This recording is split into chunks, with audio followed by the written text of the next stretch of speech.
speaking out for the first time about being inside Jackson's world during the last days of his life. Ashley Banfield is back with us again. And yesterday, Ashley, you brought us the personal side, some real endearing details that you said changed the way you thought about Jackson. But these bodyguards also witnessed the real problems in his life. Yeah, and that real problem that ultimately led to his death, George. And then, of course, that huge story and the ultimate charges levied against Dr. Conrad Murray. He has pleaded not guilty to those. But before all of that, there were these 2 years that these bodyguards spent with Jackson and his family 24/7, really getting to know the inside workings of this family. Everything from the millions of dollars coming in and out of that house on a regular basis to the late night paranoia and security checks around the compound that Michael would perform himself. And then also that family, that the way they characterize incredibly dysfunctional extended family.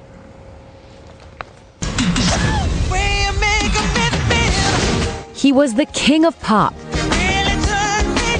adored by millions, but really known by very few. These three men, Mike Garcia, Bill Whitfield, and Javon Beard, were among them. We was with Michael Jackson, the person, not the entertainer. It was their job to protect Michael Jackson. We never did it on that level as far as like him. That's like he's like protecting the president. Soon they began to see the very personal, poignant, and distressing sides of Michael Jackson's life. They didn't come around much. And when they did come, they came unexpected. And we would make Mr. Jackson aware that, you know, one of your family members is outside the gate, would like to see you. And he would sometimes ask, do they have an appointment? Michael would ask if his family members had appointments? Yes. When his father came, he was like, does he have an appointment? But they say that didn't stop Michael's youngest brother, Randy, from trying. There was another occasion when Randy came to the house and crashed the security gate with his vehicle. I drew my weapon on him, and first thing out his mouth was, get that gun out of my face or I'm calling the press, which took me back. Unbelievable. We made Mr. Jackson aware that your brother Randy is downstairs asking to see you very adamantly. And what did Michael say? He was not happy. Did he see him? No. No. Randy Jackson admits he was there that night, but denies he ever set foot on the property. And as for that much talked about family intervention for Michael's alleged drug abuse, they say they were there for that too. And he said, I'll only see my brothers. They never got into the house. No, he came outside. He came into the trailer. Security trailer, right. He met his brothers in the security trailer. Right. Absolutely. How was Michael afterwards? Fine. He didn't seem upset? No, he just left the trailer and went back in the house. I was the point man when it came to emailing. Email came to his laptop. Everything came to me. So you were the gatekeeper? Yes. Oh, absolutely. For sure. It wasn't a phone call on our watch that didn't go through any paperwork that didn't go through this man right here. And that paperwork revealed a lot. Millions of dollars in debts, much of it to law firms, and millions more being paid out. All this while they waited to be paid, sometimes for months on end. 10 million, 20 million. Gone. I'm seeing all these zeros and Gone. I'm like, where's my little... He was And going we can't out, get a $5,000 check. Right. It was going out faster than it was coming in. Right. They say Michael was always being sued, long after that criminal trial in 2005 where he was cleared of child molestation charges. They say he always chose to settle. I mean, we go to a lawyer's office and we're there from 10 a.m. in the morning to midnight. And that took its toll. He got so frustrated, he threw my cell phone out the window, through the window.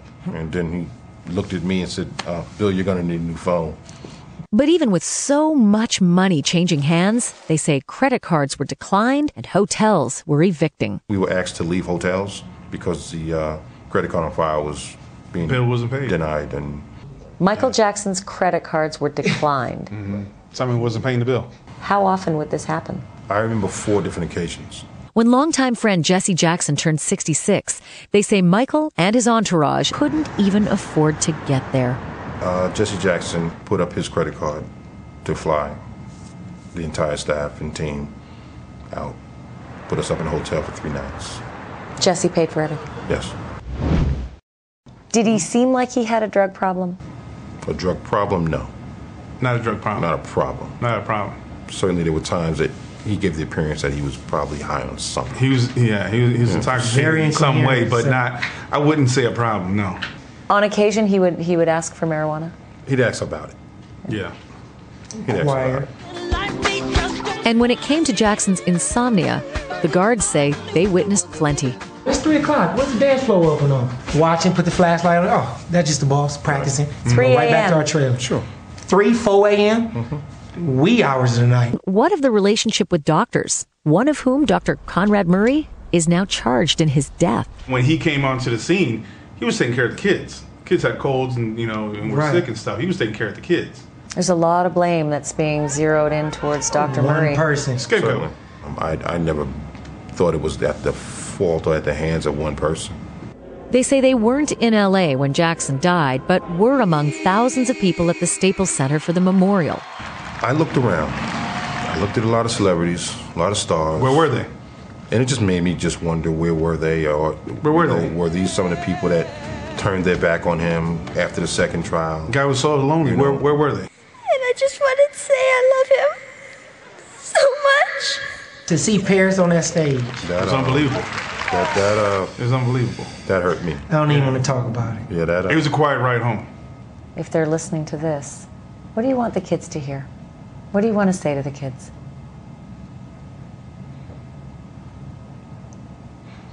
Wow.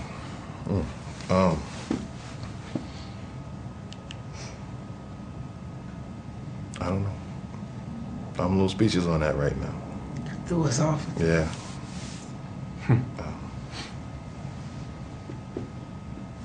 Certainly we hope that we did the best that we could to make them feel like kids and provide them with some of the things that made them feel comfortable. You were everything to your, to their father. That's right. Yeah. And he was everything to them. Mm-hmm. But he's watching them now. He's watching. Definitely. And we're proud of y'all. Oh, yeah. No Yeah. matter what, we are proud of you guys. Yeah. Definitely. They say they really stuck around for the kids and out of loyalty to Michael Jackson, even though, as I said yesterday, George, they went for 4 months at a spate without being paid. They do not blame Michael Jackson for that, by the way. Not at all. They said he was mismanaged and that's where their lack of pay came from. But they never left. Their cars were being repossessed and they still never left him. They don't seem to blame him for much, and it's clear that they love those kids and they saw things that no one could expect to see. Some more bizarre things, in fact. I don't know if you knew this, but Michael Jackson used to cover up the mirrors, apparently, according to these guys, in the hotels that he checked into.